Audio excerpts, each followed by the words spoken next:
When she was 8, I encouraged her as a lark to take the test for Brearley, Manhattan's most prestigious girls' school. Not only did she get in, but she was offered an almost complete scholarship. It had been so hard for her to fit in at the beginning, but with her charm and intelligence and strong will, she stuck it out and now was one of the most popular, beloved kids in the school.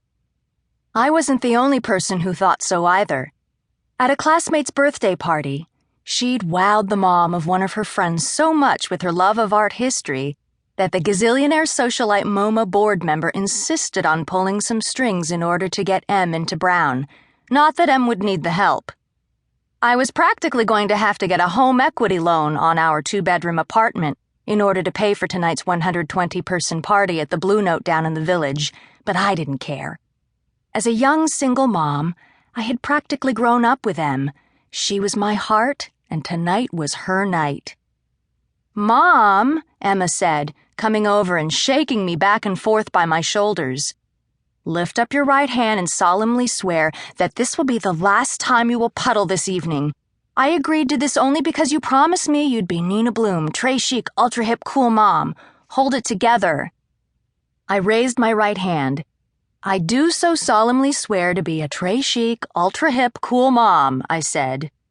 "Okay, then," she said, blowing a raspberry on my cheek. She whispered in my ear before she let go. "I love you, Mom, by the way."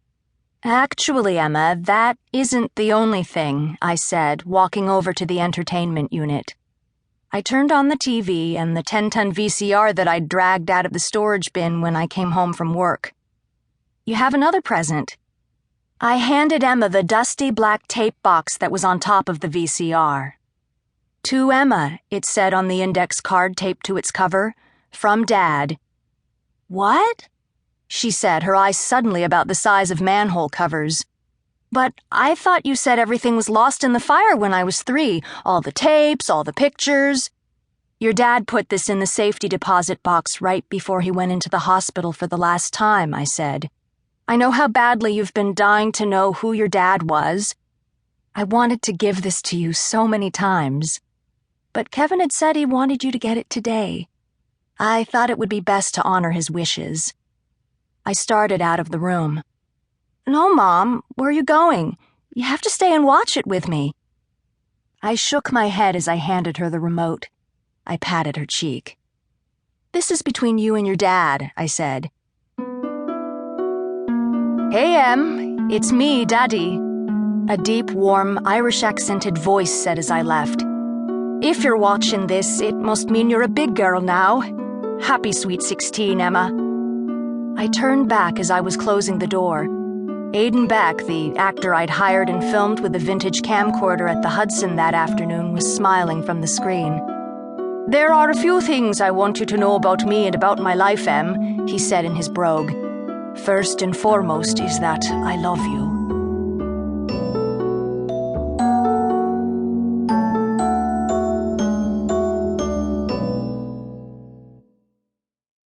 Three. Down the hallway, I went into a large closet, otherwise known as a Manhattan home office, and shredded the script I'd written to fool my daughter. I sifted the confetti through my fingers and let out a breath as I heard Emma start to sob. No wonder she was crying. Aidan Beck had performed the script impeccably, especially the accent. I'd met and hired the young off-Broadway actor outside the SAG offices the week before. As I sat there listening to my daughter crying in the next room, some part of me knew how cruel it was. It sucked having to be a Gen X mommy dearest. It didn't matter. Emma was going to have a good life, a normal life, no matter what. The ruse was elaborate, I knew, but when I spotted Emma's Google searches for Kevin Bloom on our home computer the week before, I knew I had to come up with something airtight. Kevin Bloom was supposed to be Emma's idyllic, loving father who had died of cancer when she was 2. I'd told Emma that Kevin had been a romantic Irish cab driver, budding playwright, who I'd met when I first came to the city. A man with no family, of whom all trace had been lost in a fire a year later. The fact, of course, was that there was no Kevin Bloom. I wish there was more times than not, believe me. I could have really used a romantic Irish playwright in my hectic life.